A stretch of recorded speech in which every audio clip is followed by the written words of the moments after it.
नमस्कार, आप देखना शुरू कर चुके हैं बक्सर खबर डेली बुलेटिन में आपका स्वागत है। न्यूज़ बुलेटिन के स्पॉन्सर हैं आरके ज्वेलर्स, आकर्षक आभूषणों के विश्वसनीय विक्रेता, यमुना चौक, बक्सर। नजर डालते हैं प्रमुख सुर्खियों पर। अमृत महोत्सव के रंग में सराबोर हुआ जिला, जगह जगह चल रही है तैयारी। सांसद ने लोगों को किया घर घर तिरंगा के लिए जागरूक। शिक्षा में सुधार के लिए डीएम ने हाई स्कूलों के प्रधानाचार्यों से की बात। 14 से 18 तक कैम्ब्रिज स्कूल में हो रहा फोटो प्रदर्शनी का आयोजन। जमीन पर झंडा गाड़ने पहुंचे 11 लोगों को पुलिस ने किया गिरफ्तार। आदर्श गौशाला के विकास हेतु एसडीओ ने बुलाई बैठक। उनवास के प्रमुख प्रतिनिधि को पुलिस ने शराब के नशे में किया गिरफ्तार। नगर परिषद ने निकाली तिरंगा यात्रा, कई लोगों ने पकड़ रखे थे उल्टे ध्वज। खबरें विस्तार से के प्रायोजक हैं एलन सोली, पुरानी कचहरी के सामने, PP road, church market, Buxar. एक कपड़े की खरीद पर एक मुफ्त। कामधेनु नेक्स, नए जमाने की मजबूत सरिया। जिंदल पैंथर सीमेंट एवं सरिया के मुख्य विक्रेता गंगा सागर बिल्डिंग मटेरियल, गोलंबर, बक्सर एवं सिमरी। संपर्क करें नीचे दिए गए इन नंबरों पर। अब खबरों की चर्चा विस्तार से। आज 14 अगस्त को एमपी हाई स्कूल में 75 मीटर लंबी मानव निर्मित भारत का नक्शा तिरंगे के साथ बनाया गया। हालांकि यह प्रयास राम कर्मभूमि सिद्धाश्रम एवं वंदे मातरम फाउंडेशन द्वारा किया गया। इसे वर्ल्ड रिकॉर्ड में दर्ज करने की कवायद चल रही है। पहले से ही इस सूचना विभाग को दे दी गई थी। इस कार्यक्रम की विस्तृत रिपोर्ट हम आगे प्रस्तुत करेंगे। बुलेटिन की दूसरी सुर्खी है, सांसद सह केंद्रीय राज्य मंत्री अश्विनी चौबे ने ब्रह्मपुर से लेकर बक्सर के रामरेखा घाट तक घर घर तिरंगा अभियान की शुरुआत के लिए लोगों को जागरूक किया। देर शाम वे रामरेखा घाट आए, यहाँ गंगा आरती भी हुई। इस दौरान गंगा में नाव लेकर के अपने साथ कार्यकर्ताओं की मौजूदगी में उन्होंने सभी लोगों को जागरूक करने का प्रयास किया। इस सिलसिले में मीडिया ने उनसे बात की। तिरंगा यात्रा में वहाँ था, ब्रह्मपुर चौरस्ता से लेकर के ब्रह्मपुर मंदिर तक। आज माँ गंगा की भी आरती हुई। ब्रह्मेश्वरनाथ महादेव और रामेश्वरनाथ महादेव का पूजा अर्चना भी हुआ और माता गंगा की आरती भी मैंने किया।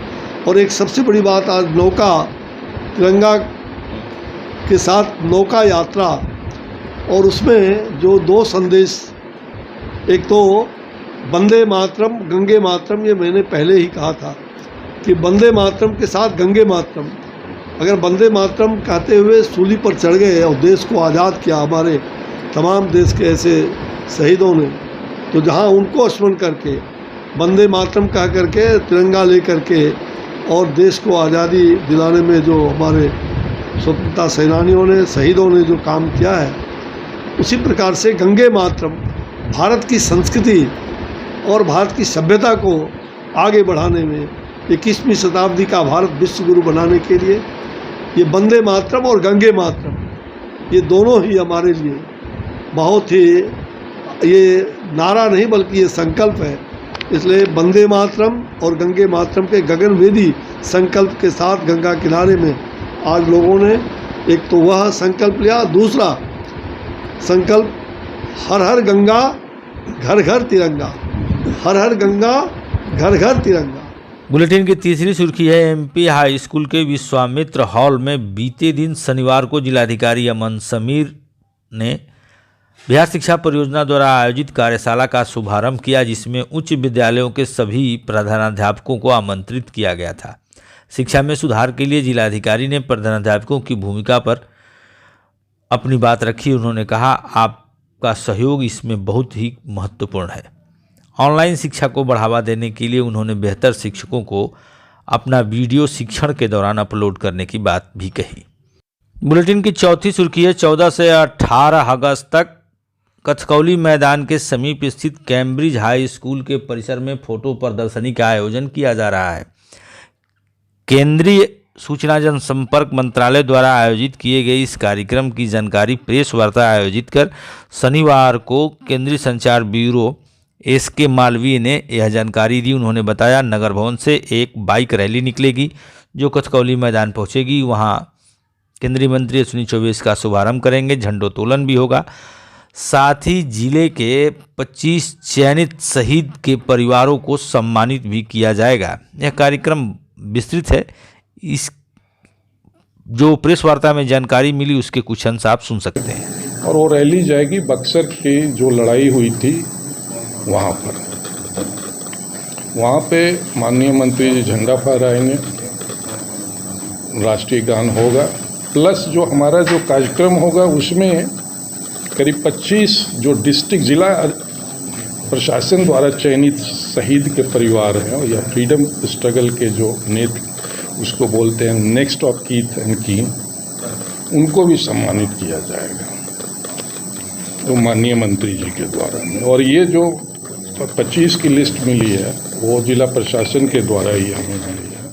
बुलेटिन की 5वीं सुर्खी है। राजपुर थाना क्षेत्र के कोनौली गांव में जमीन पर झंडा गाड़ने पहुंचे 11 लोगों को राजपुर की पुलिस ने गिरफ्तार किया है।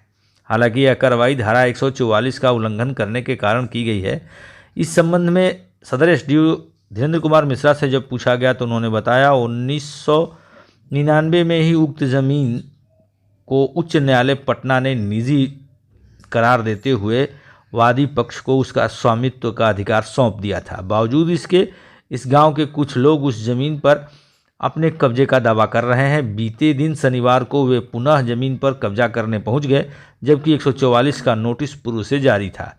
आदेश का उल्लंघन करने के आरोप में ऐसे 11 लोगों को गिरफ्तार कर लिया गया है। जिले में अब तक की यह 144 धारा के तहत सबसे बड़ी कार्रवाई है। बुलेटिन की 6ठी सुर्खी है। आदर्श गौशाला का विकास कैसे हो।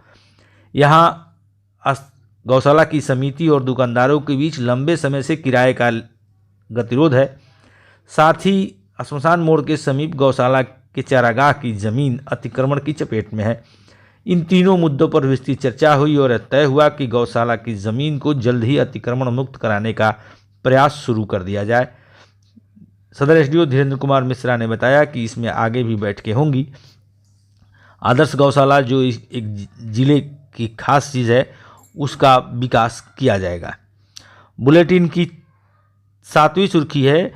राजपुर की पुलिस ने देवल पुल के समीप से बीते दिन शराब के नशे में कैमूर जिले के उनवास प्रखंड के प्रमुख प्रतिनिधि जो पिपराड़ के रहने वाले हैं संतोष सिंह, उनको गिरफ्तार किया है। हालांकि शराब के नशे में उन लोगों ने पुलिस के साथ कुछ बदसलूकी भी की। इस सिलसिले में गाड़ी में जितने भी लोग मौजूद थे उन सभी को शुक्रवार की शाम ही गिरफ्तार किया गया। शनिवार को यह मामला मीडिया के संज्ञान में आया। अब चलते चलते आपको बुलेटिन की 8वीं सुर्खी से अवगत करा देते हैं। आज़ादी के अमृत महोत्सव में हर घर तिरंगा अभियान में जागरूकता के लिए नगर परिषद द्वारा भी बीते दिन एक जागरूकता रैली निकाली गई। शनिवार को निकाली गई इस रैली में एक बात देखने को मिली, कुछ लोग हाथों में उल्टा तिरंगा लेकर चल रहे थे। इस खबर को दिखाने के पीछे हमारा यही मकसद है। तिरंगा लेकर चलते समय आप सावधानी बरतें। इस खबर को दिखाने के पीछे हमारा यही मकसद है, जब भी इस तरह की जागरूकता रैलियां निकले अथवा घरों या कहीं किसी संस्थान पर झंडे फहराए जाएं तो एक बार इसका अवश्य ध्यान रखें कि तिरंगा अपने मानक के अनुरूप फहराया जा रहा है। कटे फटे झंडे अथवा तिरछे झंडे न फहराए जाएं, इसका भी ध्यान लोगों को रखना चाहिए। केसरिया रंग ऊपर रहता है तथा हरा रंग नीचे, यही झंडे की सही स्थिति है। आज की बुलेटिन में इतना ही। आप देख रहे हैं बक्सर खबर। हमारे साथ बने रहने के लिए आप सभी को धन्यवाद।